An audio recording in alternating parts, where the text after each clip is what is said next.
संपूर्ण वेद, उपनिषद, इतिहास, पुराण और स्मृतियां, उनका सार सर्वस्व गोस्वामी श्री तुलसीदास जी महाराज ने रामचरितमानस के रूप में प्रकट कर दिया।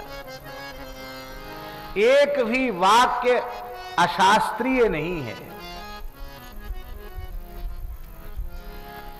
हमारे पूज्य गुरुदेव भक्तमाली जी महाराज कहते थे कि श्री करपात्री जी ने अपने प्रवचन में एक बार कहा, काशी में करपात्री जी महाराज ने, करपात्री जी ने अपने प्रवचन में कहा कि नित्य सिद्ध अनादि अपौरुषीय वेद और वेद का व्याख्यान करने वाले इतिहास, पुराण और स्मृतियां, उनसे अक्षरशः जो मेल खाता हुआ कोई ग्रंथ है वो रामचरितमानस है।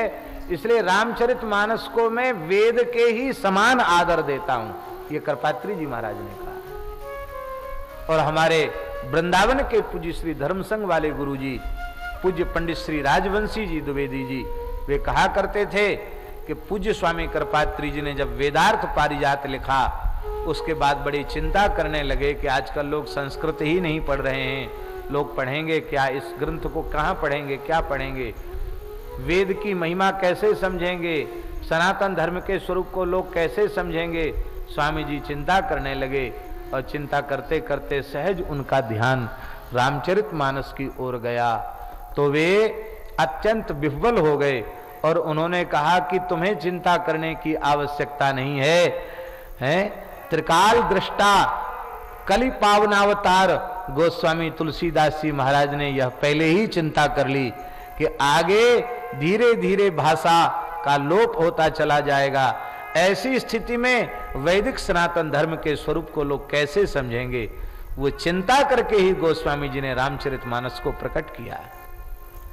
रामचरितमानस नहीं है, रामचरितमानस के रूप में कलिकाल में संवत 1631 में मंगलवार के दिन, रामनवमी के दिन वही मुहूर्त आया और साक्षात श्री रघुनाथ जी रामचरितमानस के रूप में प्रकट हुए।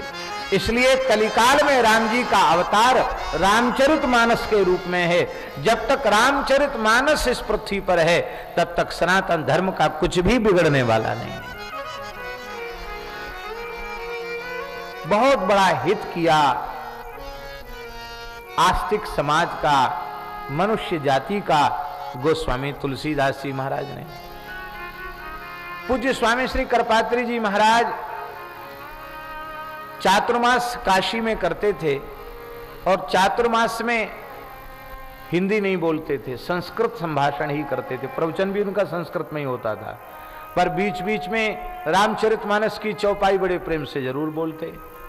तो एक बहुत बड़े विद्वान ने स्वामी जी से पूछा कि स्वामी जी, आप पूरे चातुर्मास से हिंदी बोलते नहीं, केवल संस्कृत में ही बातचीत करते, प्रवचन भी संस्कृत में करते हैं, पर अपने प्रवचन में रामचरितमानस के दोहा चौपाई क्यों बोलते हैं? आपका व्रत भंग नहीं होता?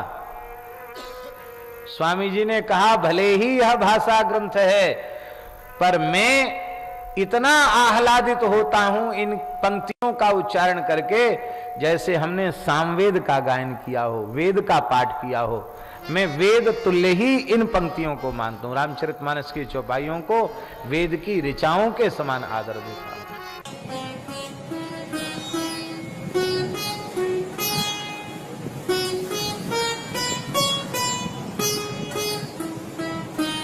श्री सीताराम प्रतिदिन सत्संग एवं दर्शन के लिए श्री महाराज जी के ऑफिशियल चैनल को जरूर सब्सक्राइब करें।